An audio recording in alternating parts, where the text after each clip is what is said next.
जय माता दी दोस्तों, कैसे हैं आप सब। तो जी आज है नवरात्रि का दूसरा दिन और हम सब ने फास्ट रखा है, यानी कि अनिकेत, रुद्रांश और मैंने। तो पूजा वगैरह कर ली थी, अभी हाल ही में पूजा ख़त्म हुई है और अनिकेत चला गया अपनी क्लास के लिए और रुद्रांश स्कूल चला गया है। तो आप भी दर्शन कर लीजिए मेरी माता रानी के। तो पूजा वाला क्लिप मैं आप लोगों के साथ शेयर करना चाहती थी, पर टाइम शॉर्ट था इसलिए नहीं कर पाई। Hello everyone, welcome back to my channel. तो जी अभी मेरी पूजा ख़त्म हुई है, जैसा कि मैंने आपको दर्शन कराए माता रानी के, और जस्ट ही पूजा ख़त्म हुई है। बाल भी मैंने कंघी नहीं किए हैं, सुबह सुबह होता है ना, बहुत जल्दी होती है, तो कंघी वगैरह मैंने कहा बाद में करूँगी, पहले बच्चों को पूजा वूजा करने के बाद उन्हें भेज दूँ। रुद्रांश स्कूल चला गया और बस मैं अब बनाऊंगी चाय और उसके बाद अपना जो डेली का काम है उनको करूंगी। तो नवरात्रों में बहुत ज़्यादा सुकून मिलता है, शांति मिलती है और बहुत अच्छा लगता है। बहुत ही पॉजिटिव जो एनर्जी होती है वो हमारे आसपास होती है, इसीलिए जो ये दिन है ये सबसे अलग होते हैं। यानी कि नवरात्रि वाला जो टाइम होता है बहुत ही शुभ होता है और सभी जो भी नेगेटिव एनर्जी है वो बिल्कुल भी इस टाइम पर नहीं होती, क्योंकि माता रानी का चारों तरफ वास होता है। और इस टाइम आ गई हूँ मैं ऊपर चाय वगैरह पीने के बाद, और यहाँ पे कर रही हूँ मम्मी का सूट प्रेस, क्योंकि मम्मी को आज जाना है अपनी फ्रेंड के घर, यानी कि नवरात्रों में उनका गृह प्रवेश है, तो मम्मी को वहाँ जाना है। तो फिर मैंने सोचा सब काम बाद में करूँगी, पहले मम्मी का सूट ही प्रेस करके दे देती हूँ, फिर मैं बाकी के अपने जो काम है डस्टिंग वगैरह वो करती रहूँगी। सारा घर जो संगवाना है वो भी करती रहूँगी साथ के साथ, क्योंकि बच्चों के जाने के बाद फिर मैं नीचे ही लग रही थी और अभी ऊपर आई हूँ। तो इस टाइम पे ही ये टाइम है मेरा जो मैं मतलब पूरे घर को ऊपर से क्लीन करती हूँ, उसके बाद तो फिर नीचे ही लगी रहती हूँ, क्योंकि खाना वगैरह बनाती हूँ और बाकी का जो काम है फिर वो नीचे ही है किचन मेरी, तो फिर सारा काम मेरा वहीं पे चलता रहता है। तो बस सुबह का ही टाइम है, अब मैं ऊपर जो साफ़ सफाई डस्टिंग वगैरह कर जाऊँगी। रचना भी आने वाली है अभी। और गाइज़ अब बज रहे हैं दोपहर के 2:30 और बस खाना वगैरह बनाने के बाद थोड़ा सा रेस्ट किया था मैंने, और सुबह थोड़े से कपड़े थे जो धोए थे तो मैं अब उन्हें उतारने जा रही हूँ। तो धूप काफ़ी तेज़ पड़ रही है, लगभग सूख गए होंगे कपड़े अब। तो सुबह धोने के बाद जब मैं रेस्ट करने आई थी तो फिर मैंने थोड़ा कपड़ों को उलट पुलट दिया था, तो जो कपड़े गीले होंगे वो सारे सूख जाएंगे। तो बस मैं फटाफट इन्हें उतार के रख दूँगी। और नीचे अब रुद्रांश भी आने वाला है स्कूल से, तो फिर आज उसका फास्ट है, तो फिर उसका कुछ खाने पीने का बनाऊंगी, उसे दूंगी, क्योंकि बच्चा है ना, पहली बार ही फास्ट रख रहा है तो उसे भूख लगी आई होगी। वैसे कुछ लेके भी नहीं गया था, फ्रूट्स डाल दिए थे बस मैंने उसके डब्बे में, और अब स्कूल से जब आएगा तो अब मैं उसके लिए बनाऊँगी कुछ। और ये मैं रात के लिए प्रिपरेशन करके अभी रख रही हूँ। तो साबूदाने थे, लगभग 200 ग्राम के करीब थे, तो मैंने अच्छी तरह से इनको 3-4 बार धोने के बाद भिगो दिया है, और इस तरह थाली में मैंने इन्हें भिगो दिया है जिससे कि सारे दाने इक्वली फूल जाएं। और तो गाइज़ ये बहुत ही इंपॉर्टेंट पॉइंट है इस टाइम, ताकि हम अच्छी तरह से इनको भिगोएंगे तो ये बहुत ही अच्छे फूल के तैयार होंगे, और जो हमारे साबूदाने वड़े हैं वो बहुत ही टेस्टी बनकर तैयार होंगे। आपने देखा होगा कि जब हम साबूदाने के वड़े बनाते हैं तो वो फट जाते हैं, तो इस तरह से वो बिल्कुल भी नहीं फटेंगे। और ये थोड़ा सा घी बनाया था आज, कई दिन की मलाई रखी थी तो उससे घी बनाया है, तो मैं इसको भी छान के और एक तरफ रख दूँगी ताकि व्रत वगैरह में हम इसको यूज़ कर सकें। तो देखिए गाय का घी है, बिल्कुल येलो कलर का है। दिखा, ये आ गया रुद्रांश स्कूल से।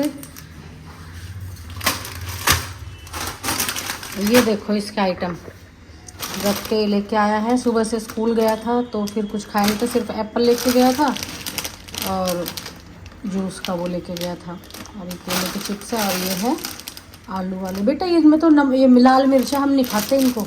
अंकल जी सब व्रत में फलहारी, लाल मिर्च नहीं खाते ना हम व्रत में।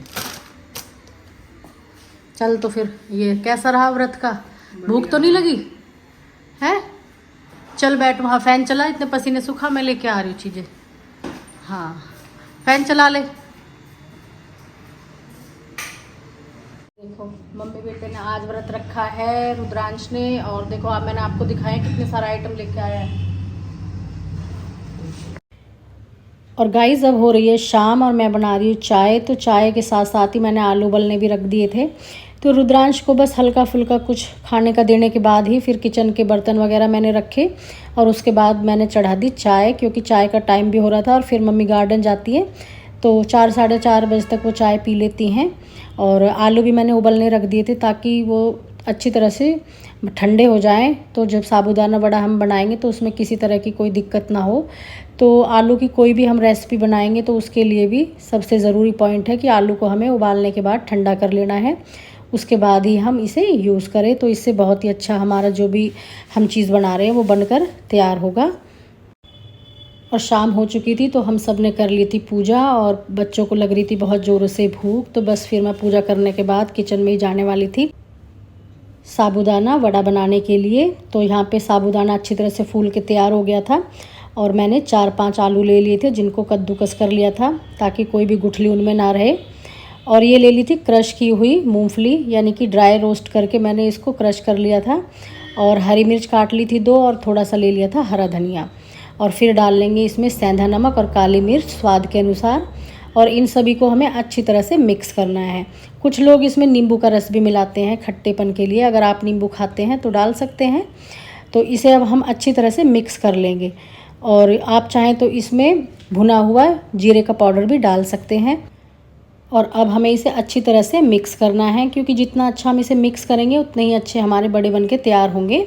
क्योंकि अगर जो भी साबूदाने का दाना रह जाएगा ना तो फिर वो तलते वक्त फट जाएगा, जिससे कि कई दुर्घटनाएं भी हो सकती हैं। तो इस तरह से हमें इसे अच्छी तरह मिक्स करने के बाद हमें वड़े बना लेने हैं। जितना छोटा बड़ा आपको साइज़ पसंद हो आप वड़े बनाकर तैयार कर सकते हैं। तो बहुत ही टेस्टी लगते हैं फ्रेंड्स ये खाने में, और मेरे हस्बैंड को तो इतने पसंद आए थे, बहुत ही अच्छे लगे थे ये। दही के साथ इनका जो टेस्ट है वो बहुत ज़्यादा बढ़ जाता है। तो आप भी ये रेसिपी ज़रूर ट्राई करें। तो इसी तरह देखिए हमने सब बना के तैयार कर लिए हैं और अब आती है इनको फ्राई करने की बारी। तो उसके लिए हमें ऑयल रख देना है, मीडियम फ्लेम पे गरम करना है और उसके बाद इनको हमें फ्राई करना है। तो गरम तेल में अगर हम डाल देंगे तो ऊपर से तो वड़े पक जाएंगे और अंदर से कच्चे रह जाएंगे, इसलिए हमें इस बात का ध्यान रखना है। और मीडियम फ्लेम पे ही इनको उलटते पुलटते दोनों तरफ से क्रिस्प होने तक हमें फ्राई करना है। तो गाइस इतने अच्छे बनते हैं, बहुत ही अच्छे बनते हैं। प्लीज़ आप ये रेसिपी ज़रूर ट्राई करें। एक बार खाएंगे तो आप फिर यही रेसिपी हमेशा व्रत में बनाएंगे। तो पहले 2-3 मिनट तक तो हमें इन्हें बिल्कुल भी टच नहीं करना है। जैसे जैसे ये सीखते जाएंगे वैसे वैसे ये अपने आप ही अलग होते जाएंगे, क्योंकि साबूदाना है तो आपस में चिपक जाते हैं। तो आप इसकी टेंशन ना लें, ये जब थोड़े से सीख जाएंगे तो ये अपने आप देखिए इस तरह से ये अलग हो जाएंगे। और बहुत ही टेस्टी ये साबूदाने वड़े बनकर तैयार होते हैं। आप ये रेसिपी ज़रूर ट्राई करें। और कोई भी दिक्कत हो तो आप कमेंट में पूछ सकते हैं, मैं आपको बताऊंगी। और बच्चे वेट ही कर रहे थे कि कब साबूदाना वड़ा बने और मम्मी हमें दे, क्योंकि सुबह से एक बहुत बड़ी बात है, बच्चे फास्ट कर रहे हैं और थोड़ा सा भगवान में अपना ध्यान लगा रहे हैं। तो कई लोग कहते हैं कि भाई खाने के लिए कर रहे हैं बच्चे या ये कर रहे हैं, तो चाहे वो कैसे भी कर रहे हैं वो मतलब अन्न का तो त्याग कर रहे हैं ना। तो इसलिए हमें बच्चों को इनक्रेज करना चाहिए इस चीज़ के लिए, और कभी भी डीमोटिवेट उन्हें नहीं करना चाहिए। अगर कर रहे हैं तो उन्हें करने दो, क्योंकि अन्न को त्यागना भी हर किसी के बस की बात नहीं है। तो यहाँ पे फटाफट बन गए थे हमारे साबूदाना वड़ा, आप देख ही सकते हैं बिल्कुल क्रिस्पी और करारे। और दही के साथ मैं इन्हें सर्व करने वाली हूँ। देखिए रुद्रांश यहीं वेट में खड़ा है कि मम्मा कब मुझे देगी, और अब उसका नंबर था, पहले मैं उसे ही दूंगी।